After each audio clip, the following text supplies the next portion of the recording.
Najkrajšia vec na celom svete, celý tento svet. Nechcem len prežiť ho ani ako v ňom neprospieť. Je taký obrovský, že pýtavam sa, kde to sme. A chcem ho spoznávať a z neznámeho znervoznieť.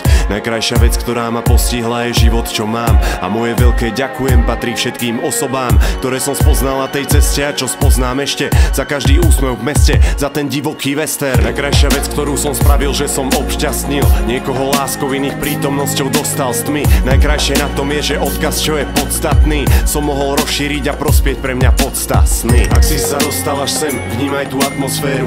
Nie je to krásne, ako všetky tieto tóny znejú. Budem mať 21 a jedno ti kľudne poviem. Som taký spokojný, že môžem zajtra kľudne zomrieť. Ak si sa dostal až sem, vnímaj tú atmosféru.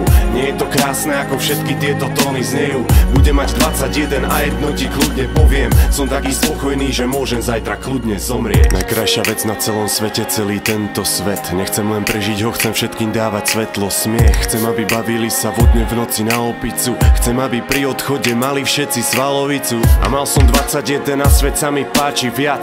Milión zážitkov a každý z nich ma núti smiať sa ako blázon. Je to viac, ako si môžem priať. Ľudia sú šťastní, je to všade, kam len pozriem sa. Najkrajšie na živote je, že nemá žiadny scenár. A keď chceš prečítať tú krásu, netreba písmená. Milujem vône, zvuky, obrazy a preto žijem. Milujem fotky, hudbu, všetky skryté emócie. Zahodím život, ktorý žijem iba zo zvyku.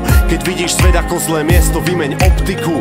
Keď nie, tak naskoč, poďme kúsok toho sveta uzrieť. Ručím len za to, že na to už nikdy nezabudneš. Ak si sa dostal až sem, vnímaj tú atmosféru. Nie je to krásne, ako všetky tieto tóny znejú. Už som mal 21 a jedno ti kľudne poviem. Som taký spokojný, že môžem zajtra kľudne zomrieť. Ak si sa dostal až sem, vnímaj tú atmosféru. Nie je to krásne, ako všetky tieto tóny znejú. Už som mal 21 a jedno ti kľudne poviem. Som taký spokojný, že môžem zajtra kľudne zomrieť.